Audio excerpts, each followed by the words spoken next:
আসসালামু আলাইকুম রহমতুল্লাহ বারাকাতু।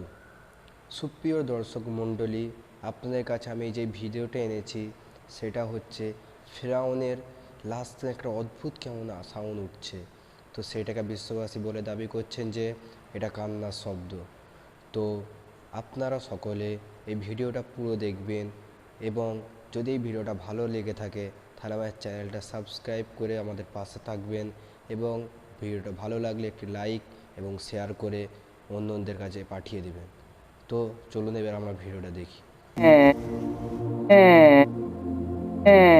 ফেরাউনের লাশ থেকে কি সেই অদ্ভুত আওয়াজ বের হলো, কি তার ব্যাখ্যা? কেন প্রতি বছর ফেরাউনের লাশের উপর একটি ইঁদুর ছেড়ে দেওয়া হয়? কেন ফেরাউনের হাতের নখ ও চুল বাড়তে থাকে? জানতে হলে ভিডিওটি সম্পূর্ণ দেখতে থাকুন। ফেরাউন কোনো ব্যক্তি বিশেষ নাম নয়। ফেরাউন হলো মিশরের তৎকালীন বাদশাদের উপাধি। পৃথিবীতে অত্যাচারী ও ক্ষুধাদ্রোহী শাসকদের মধ্যে ফেরাউন ছিল অন্যতম। ফেরাউন শুধু অত্যাচারী শাসকই ছিল না, সে নিজেকে ক্ষুধা দাবি করত, আল্লাহর পরিবর্তে মানুষকে তার ইবাদত ও পূজা করতে বাধ্য করেছিল। পবিত্র কোরআনের ২৭টি সূরায় সর্বমোট ৭৪ বার ফেরাউনের কথা উল্লেখ করা হয়েছে এবং ক্ষুধাদ্রোহী এই অত্যাচারীর করুণ পরিণতির কথাও তুলে ধরা হয়েছে। মুসা আলাইহিস সালাতু ওয়াস সালামের কাছে ফেরাউন যখন যুক্তিতর্কে হেরে গেল, তখন সে ঘোষণা করল, লা উকাত্তিআন্না আইদিয়াকুম ওয়া আরজুলাকুম মিন খিলাফ ওয়া লা উসাল্লিবান্নাকুম আজমাইন। আমি অবশ্যই তোমাদের হাত ও পা বিপরীত থেকে কর্তন করব এবং তোমাদের সবাইকে ফাঁসিতে চড়াবো। যখন ফেরাউনের মন্ত্রী সবাই এই সিদ্ধান্ত পাশ হয়ে গেল, তখন আল্লাহ পাক রব্বুল আলামিন মুসা আলাইহিস সালাতু ওয়াস সালামকে জানিয়ে দিলেন, আনিসরি বিইবাদি ইন্নাকুম মুত্তাবাউন। হে মুসা, আমার বান্দাদেরকে নিয়ে রাত্রির যুগে বের হয়ে যাও, নিশ্চয়ই তোমাদেরকে পশ্চাৎধাবন করা হবে। অতঃপর মুসা আলাইহিস সালাতু ওয়াস সালাম যখন তার কওম বনি ইসরাইলকে নিয়ে রাত্রিবেলায় চলতে শুরু করলেন, যেতে যেতে তিনি লোহিত সাগরের পাড়ে চলে গেলেন। অনেকেই বলে থাকেন নীলনদ, অথচ ফেরাউন যেখানে ডুবে মৃত্যুবরণ করেছে সেটি নীলনদ নয়, বরং সেটি হলো সাগর। বাহরে আহমার, রেড সি বা লোহিত সাগরে ফেরাউনের মৃত্যু হয়েছে। কেননা আরবিতে নাহরুন শব্দের অর্থ হলো নদী আর বাহরুন শব্দের অর্থ হলো সাগর। পবিত্র কোরআনুল কারিমে বাহার শব্দটি ব্যবহার হয়েছে।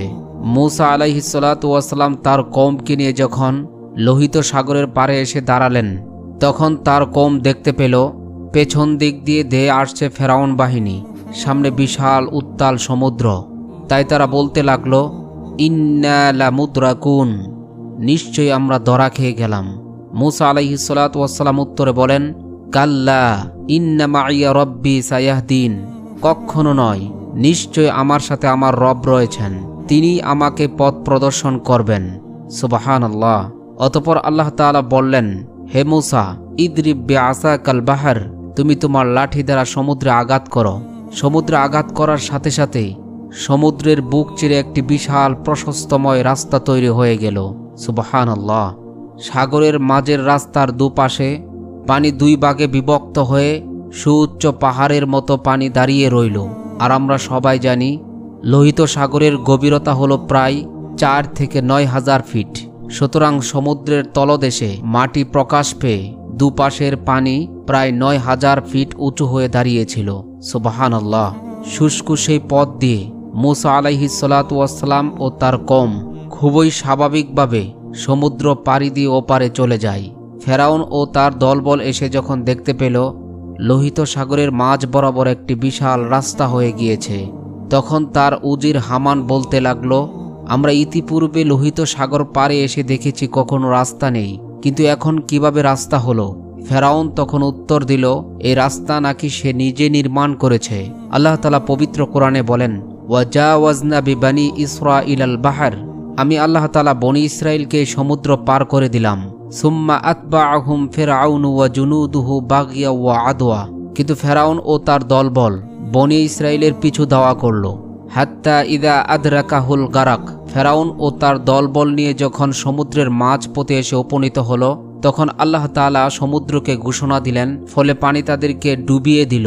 তৎক্ষণাৎ ফেরাউন বলতে লাগলো, আমানতু, আমি ঈমান আনলাম, আন্নাহু লা ইলাহা ইল্লাল্লাযী আমানাত বিহি বানু ইসরাঈল, আল্লাহ ছাড়া কোনো মাবুদ নেই। আমি সেই আল্লাহর প্রতি ঈমান আনলাম যে আল্লাহর প্রতি ঈমান এনেছে বনি ইসরাঈল। আমি সেই আল্লাহর প্রতি ঈমান আনলাম যে আল্লাহর প্রতি ঈমান এনেছেন পয়গম্বর মূসা এবং পয়গম্বর হারুন আলাইহিমাস সালাতু ওয়াস সালাম, ওয়া আনা মিনাল মুসলিমিন, এবং আমি মুসলমান হয়ে গেলাম। সুপ্রিয় দর্শক, ফেরাউন সেই সময় ঈমান আনলেও তার ঈমান গৃহীত হয়নি।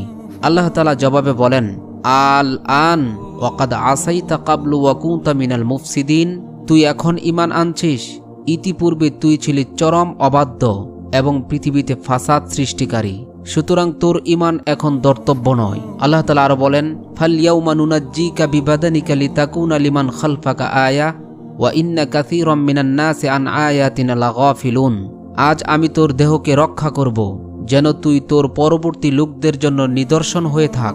নিশ্চয়ই অধিকাংশ মানুষ আমার মহা শক্তিশালী নিদর্শন থেকে গাফেল।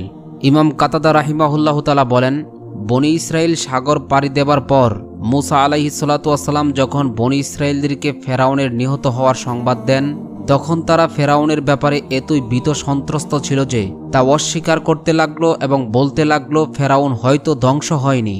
মহান আল্লাহ তাআলা তাদেরকে ফেরাউনের লাশ সচক্ষে দেখানোর জন্য এবং এ থেকে অন্যান্যদের শিক্ষা লাভের উদ্দেশ্যে একটি ঢেউয়ের মাধ্যমে ফেরাউনের মৃতদেহটি তীরে এনে ফেলে রাখলেন, যা সবাই প্রত্যক্ষ করল।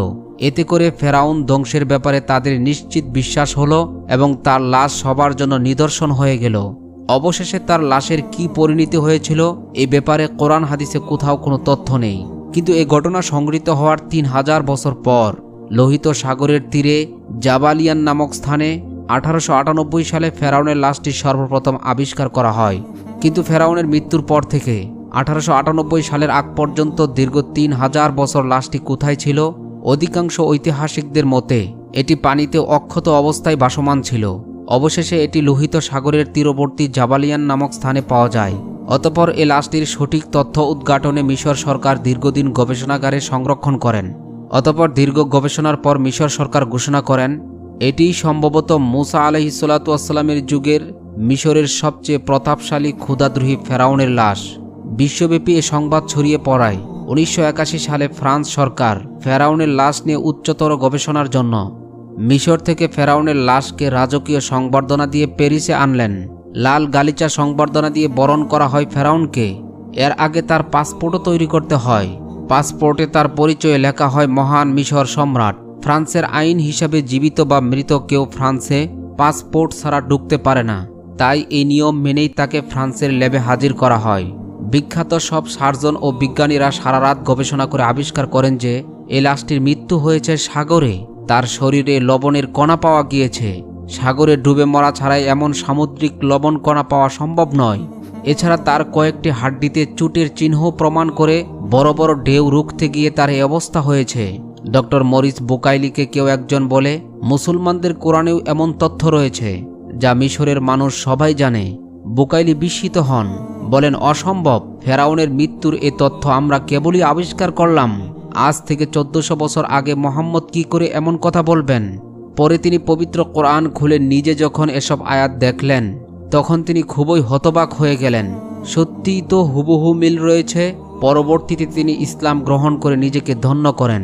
সুবহানাল্লাহ। অতঃপর এটি যখন বৈজ্ঞানিক